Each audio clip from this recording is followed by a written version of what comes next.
Hello, this is Tim Law with Plan It Forward Coaching and Self-Reliance You. Always remember your life, your goals, your dreams, your career. You are all essential. Try to apply as much wisdom as you can that you're picking up through this YouTube channel, Plan It Forward Coaching, and please subscribe to it. I appreciate it very, very much. I have a lady with me today, a very special person, sister to one of my best friends in the coaching ranks. Becky Sieg from her brother is from New Oxford, and he's the New Oxford tennis coach. So welcome, Becky. Good to see you. Thank you for having me.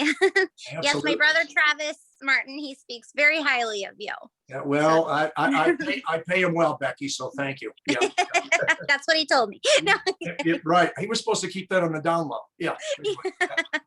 Anyway, one of the funny, and I just wanted to lead this out because I was telling a couple of my tennis kids, the class of 2019, that we were on the bus and your brother was going to a match or a tournament someplace. I was later in April of 2 years ago. And anyway, I see he calls, I've got his name on my phone and I pick it up. Now this is on the bus with all my teenage tennis players. And I go, Coach, my man, how's your sister? As soon as I said it, I realized that was these guys got going crazy and laughing and everything like that. I said, guys, she just had a heart transplant. Some slack, you know. So anyway, just a little bit of different context. Yeah. Much different context. Yes. So Becky, please tell us your story. Just going forward, I do have some questions for you as we go along here, but please kind of let us know about this journey and how we can potentially apply it to teens or young adults as far as, keeping on, So please go ahead. Yeah, for sure. My story started pretty young. I was about 12 years old. I was big into athletics and I would get really short of breath and I would get chest pain. So I went to the pediatrician and at first they diagnosed me with growing pains. Mm-hmm. So I let it go. I kind of dealt with the symptoms. And I know as a coach, you teach your athletes and you can tell me if you do this as well, no pain, no gain. Right, so if you push yourself, you're going to feel it. And, my dad taught my mom and dad, but specifically my dad taught my brother and I, like, you don't walk, you never give up. So we kind of in the back of our head had, well, if you're working really hard, you're going to feel like this. Mm-hmm. But the symptoms never went away. And then I think the worst was when you would do suicide sprints. Mm-hmm. And I just would start throwing up. I would get really dizzy. My heart would race. So then at that point, went back to the pediatrician and I was diagnosed with sports-induced asthma. Even though when they did the test, I wasn't really, on a diagnostic level having that, they just kind of chalked it up to that. So we go into college and I was playing Division II tennis with my brother, Travis. We were on the same team and it was my senior year.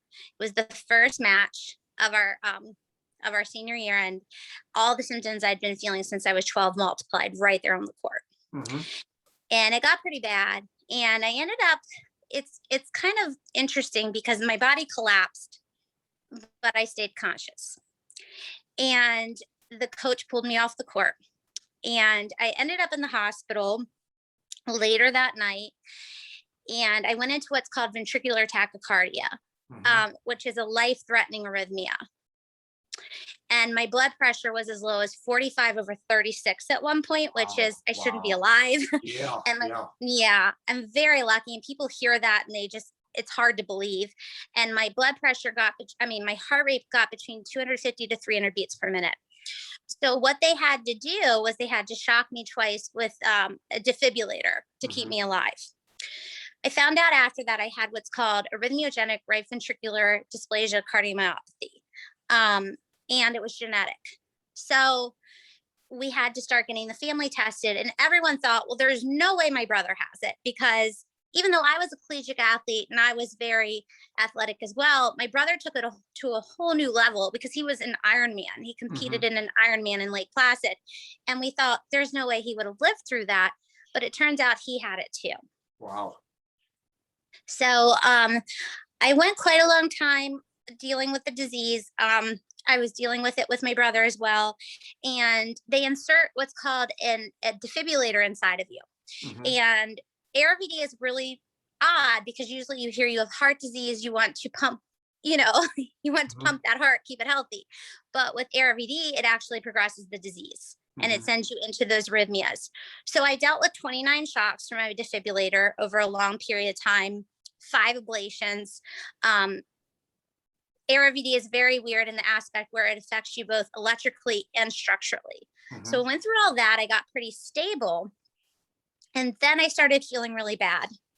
To make a long story short, they saw some red flags when they did a metabolic stress test, which is kind of ironic because it's actually really fun for me to be back on a bike after almost 14 years.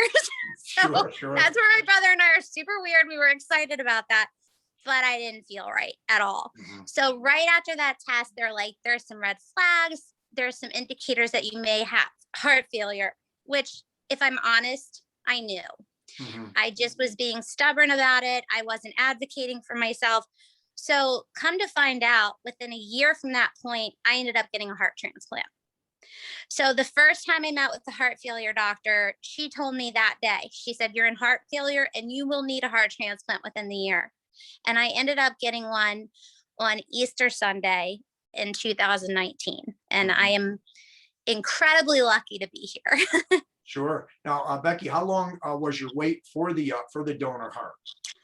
I got extremely lucky because I, at any point during that year-long process, had the ability to go in and start waiting for my heart. And it got to the point where they made me go in. So this was right before Easter. And I said, can I, and you have to hear this because this is crazy. Sure. I said, can I just wait till after Easter? I just really want to spend Easter with my kids. And my doctor said, if you don't go in now, you may not be here for next Easter. So I have O negative blood. They told me it would be a long haul because O negative blood is very hard to match up. So they were getting me ready for at least 3 to 6 months that I would be waiting, at least. Wow. 5 days. 5 days I waited. They came in and they said, this is not common, but we found the perfect heart for you. They said it's too large for a child and too small for a regular sized adult because I'm only 5 feet tall. Okay. It was a miracle. And it was really funny because I remember texting my brother, texting Travis, and I said, and if you know him, this will make it even more funny. And I was like, I have a heart. And he thought I was having like some kumbaya moment. And he's like, yes, you have a heart. I have a heart. And I'm like, no, Travis, like, I have a heart. So everybody came down. They were there by 5 a.m. Easter morning to be with me. And it was just, the whole thing was quite a miracle. And I can't talk about this without mentioning that the donor, absolutely, as wonderful as a day as it was for us, and it gave me more time with my 2 kids, and it's everything to me. This family lost somebody that day, so that's always on my mind. And I don't know who the donor is, but I carry them with me every day, and I try really hard to live a life worthy of the gift I have. Yeah, and actually, that was one of the questions I was going to ask you if you heard anything from the donor family. But again, it's as wonderful as it was for you. Certainly, had to be very much of a challenge, for a family to to lose somebody. That's for sure.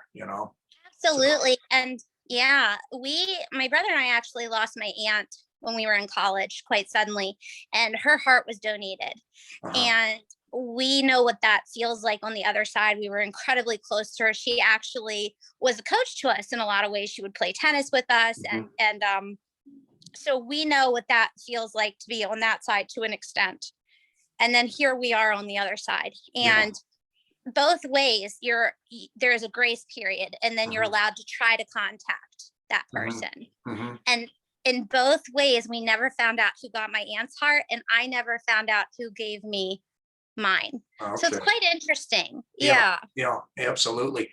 And then Becky, what was the process for you once you were out of critical care? What was the process after that? It was quite a process. So they like to tell you, excuse my language, but HELL for a year. Just expect that. know that like each day is a blessing to get through, meaning the most critical is right after transplant. And Mhm, then the most critical is 3 months, 6 months to a year. mhm. And you go into that knowing it, and it is quite an uphill battle. And I don't think I know that if you do not have the proper mentality to get through it, Mhm. you won't. I think that the mental aspect of it is such an integral part of it. And I think having a positive attitude going into it, and I think you can appreciate this as a coach, gets you so far in this process because Mhm. it is Mhm. one heck of a battle. I mean, Sure. I'm never going to downplay that. Yeah. It's, you But know, well, let me ask you this, Becky, because again, I applied these interviews with teens, young adults, and other people. Uh, how valuable was your sports background, being able to push yourself and as we say, suck it up, do whatever you have to. How useful was that, as far as helping you with your attitude, your recovery, and everything along those lines? that's a great question. And I think that it is incredibly relevant and relatable to Mhm. have that background, to grow up being on teams and having that discipline and the aspect of, and I think I brought it up earlier, never giving up. Yes. That was instilled in me. And you're right, like it's the aspect of suck it up, Hmm. and you certainly have to do that. Yeah. It's I think also, and this is going to be maybe a little cliche, but working as a team. Hmm. Because for me, I needed that support system. My team was, my brother was part of it, my parents, my kids, my nurses, my doctors. After you get your transplant, you have to go in every single week for a heart biopsy, Hmm. every week. Hmm. And then it turns into every other week, every month. You have so many medicines that you're on. You have to basically learn how to move your body again. They give you a physical therapist. You go to cardiac rehab. And I truly think having that background as an athlete, it helped me immensely to get through it. And I, this is going to come off as a humble brag, but they told me I was the poster child for heart transplant because I just wanted to go, go, go. And Hmm. they actually had to say, slow down a little bit, but you get it. That Yeah. if your brain is wired like that, that's what you want to do, you Sure, know? sure. Yeah, no, great points. And one of the things that trying to encourage, young people, certainly when they're in school or college or whatever, is to get involved. It doesn't have to be sports, but if it's, whether it's sports, Yeah. band, music, extracurricular, the school plays, get out there, get moving, take some action. And, you Yeah. never know. And the metaphor I've used before is that being involved with sports, because I was a collegiate wrestler and beyond, and it almost with this challenging COVID scenario, it literally gives us an extra, coat of emotional armor, Yes. versus, a lot of people that are just not, getting involved with much of anything. So involvement in a variety of ways is just so important. And like you said, you build up your team that way, for sure. Yes.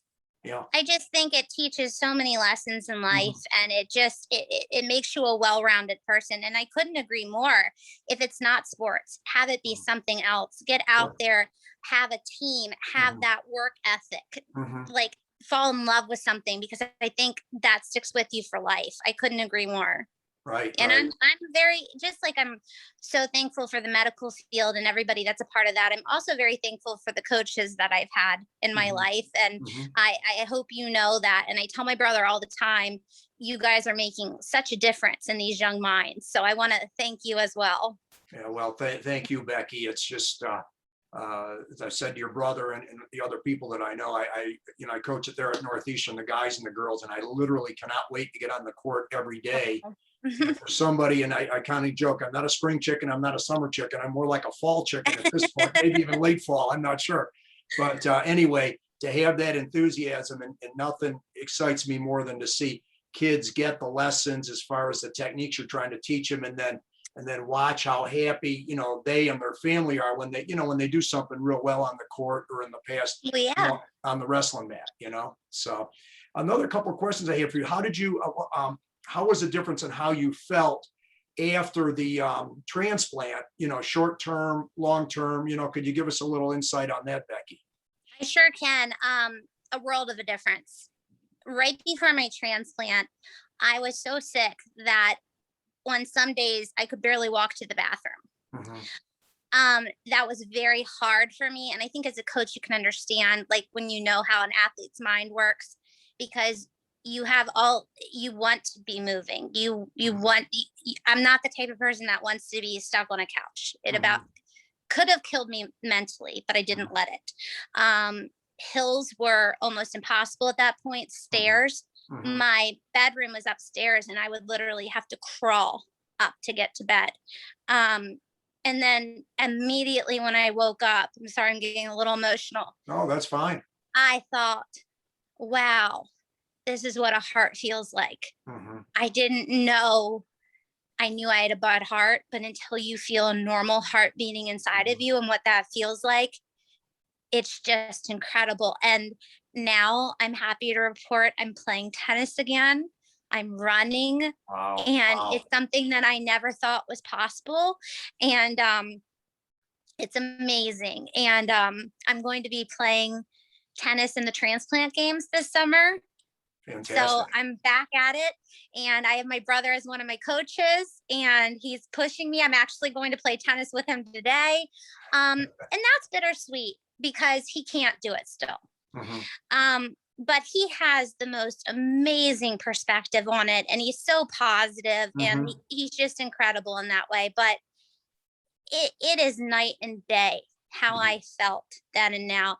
I was constantly feeling my heart not feeling well, and I had so much fluid on me, and I just feel alive again, and it's just beautiful. I can run around with my kids. That's Mhm. the best part. Sure. So, How old are your children, Becky? Annabelle's 9 and Jackson is 6. So, Fantastic. and they get more time with their mom. Yeah. That's by far the best part of all of this. And not only that, I like to say they get to see their real mom. Mhm. Like Right. before, they had their mom who was out of gas, completely Mhm. on empty. And this has just been such a gift for our family. It's just been incredible. Yeah. Yeah. Now you also work as a photographer. Is that correct? Yes, Yeah. I Tell us a own. little bit about your business there, because I'm also going to have you, give your contact information in case Oh, anybody would like to reach out to you. oh, that's very sweet. So because of my transplant, I only do outdoor photography. Mhm. There are a lot of restrictions after. So basically, what I like to tell people is it's kind of like COVID all the time for us. Mhm. Um, Mhm. if you have that mindset of it, that's exactly how it is. And I love it. It's Rebecca Kasich photography, and Okay. I do outdoor photography of families and animals and senior sessions, and it brings me a lot of joy. I have a big passion for it.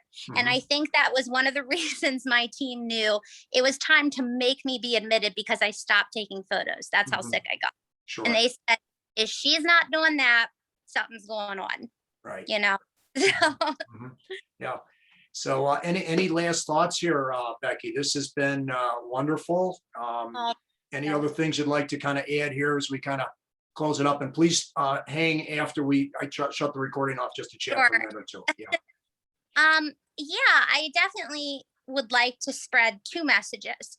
The first being to be your own advocate in life. Mhm. Um, if you heard at the beginning of my story, I was misdiagnosed quite a bit. Mhm. And the one I didn't get to was the biggest diagnosis of anxiety that I never Mhm. actually had. So I think that if you know something's going on with your body, to be your own advocate to yourself and to listen to your body.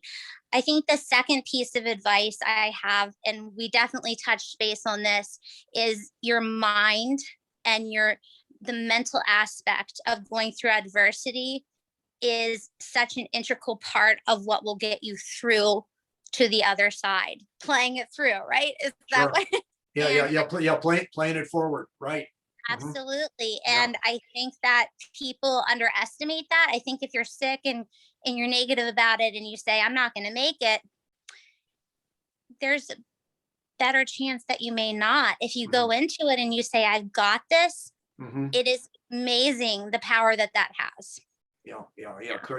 Totally agree, Becky. Just wonderful, wonderful advice. And it's very, very obvious that you do not see yourself as a victim. One of the No. things I kind of tagline my playing it forward coaching thing on is self-reliance you, and you certainly have the self-reliance when you talk about being your own advocate and that kind of thing. So no, this has been wonderful, and Yeah. appreciate the great inspirational comments and everything. Wonderful story, and I can't wait for my tennis guys to actually see you on this, so that they realize, Yeah. yes, she was having a heart transplant, guys.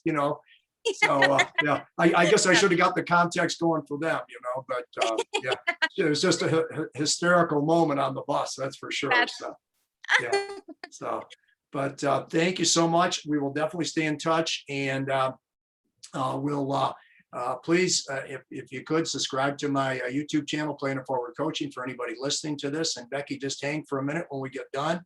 And I appreciate you very, very much. Thank you very much. You as well.